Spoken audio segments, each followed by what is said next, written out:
আসসালামু আলাইকুম। তো আজকে আমরা দেখব কিভাবে আপনার গোল কাটের হিসাব কিভাবে করতে হয়। তো আমরা একদম ডিটেলস বিস্তারিত একদম সম্পূর্ণ সহকারে একটু ডিটেল সহকারে দেখাবো। তো সে শেষ পর্যন্ত থাকবে না আশা করি। তো আমরা কথা না বেরিয়ে চলে যাই আমাদের মূল পর্বে। তো সেজন্য মূল গোল কাটের হিসাব করার জন্য আমাদের একটা সূত্র আছে। তো সূত্রটা হচ্ছে আমাদের, আমি লিখতেছি।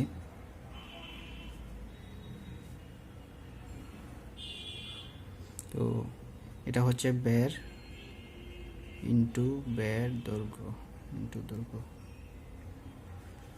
ঠিক আছে। আর নিচে হবে আপনার 23,000 এটা। তো এই বের ইন্টু দৈর্ঘ্য ডিভাইডেড 2304, ঠিক আছে। এটা দ্বারা ভাগ দিতে হবে, তাইলে ভাগ দিলে যেটা আসে এটা। তো আমরা এই জিনিসটা যে আমরা এখানে কিভাবে বের করব, ঠিক আছে। তো এখানে আমাদের দুটো জিনিস লাগবে, প্রথমত বের রাখবে, দ্বিতীয়ত ওই কাঠের দৈর্ঘ্যটা লাগবে, ঠিক আছে। সেক্ষেত্রে আমরা যদি একটা কাঠ হিসাব করি, আমি একটা কাঠ নিয়ে দেখাচ্ছি। কাঠ সাধারণত সমান হয় না, এক পাশে মোটা এক পাশে চিকন এরকমই হয়। তো আমি একটা এমনি জাস্ট এঁকে দেখালাম। আমরা যদি এটাকে একটা কাঠের গোল কাঠের টুকরা হিসেব করি, তো এক্ষেত্রে আমরা এটার দৈর্ঘ্য নিব 16 ফিট দৈর্ঘ্য। আর এখানে এখানে একটা জিনিস আমাদের খেয়াল রাখতে হবে, সেটা হচ্ছে আপনার এই কাঠটার দৈর্ঘ্য যদি 5 ফিট হয়, তাহলে আমার এই কাঠটা এখান থেকে এখানের দৈর্ঘ্য এটা হিসাব করব না। এখান থেকে এতটুকুর দৈর্ঘ্য যদি 5 ফিট হয়, ঠিক আছে, তাহলে আমাদের এটা দুই জায়গার মধ্যে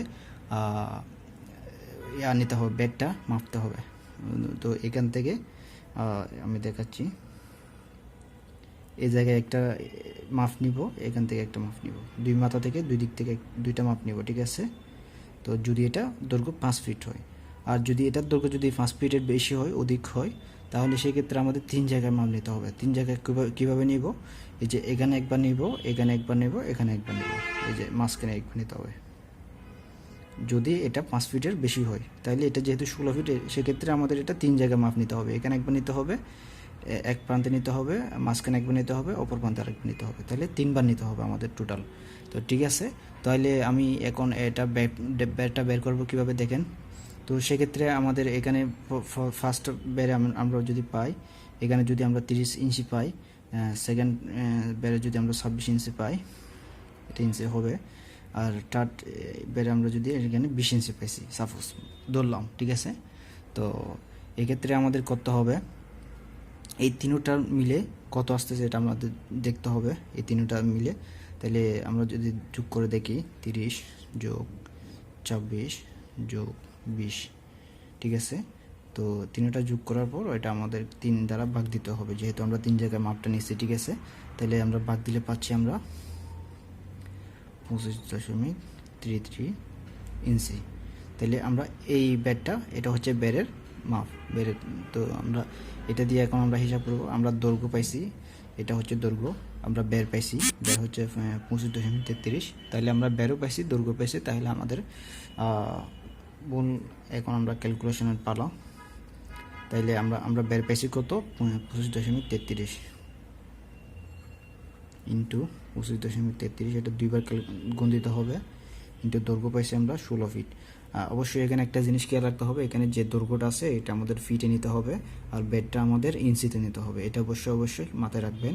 আমি আবার বলতেছি, এই গোল কাঠের দৈর্ঘ্যটা অবশ্যই ফিটে, যদি ইঞ্চিতে থাকে এটা ফিটে নিতে হবে, ঠিক আছে। এরপর আমাদের বেডটা ইঞ্চিতে রাখতে হবে, এটা অবশ্যই মাথায় রাখবেন।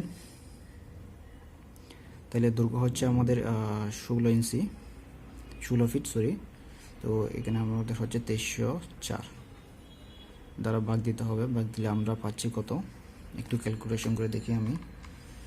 25.33 ইন্টু 25.33 ইন্টু 16, 12 ডিভাইডেড 2304, 12 আমরা পাচ্ছি 40, এই যে 4.45।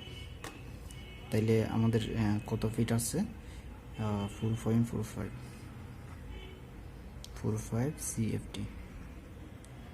তাহলে আমরা বুঝতে পারলাম কিভাবে একটা গোল কাঠের হিসাবটা করতে হয়, বের করতে হয়। তো সেটা আজকে তো আশা করি সবাই বুঝতে পারছেন। তো নতুন নতুন ভিডিও আপডেট পেতে সবাই আমাদের সাথে থাকবেন। চ্যানেলটা যদি সাবস্ক্রাইব করে না থাকেন অবশ্যই সাবস্ক্রাইব করে আমাদের সাথে থাকবেন। সেই পর্যন্ত ভালো থাকেন সবাই। ধন্যবাদ। আসসালামু আলাইকুম।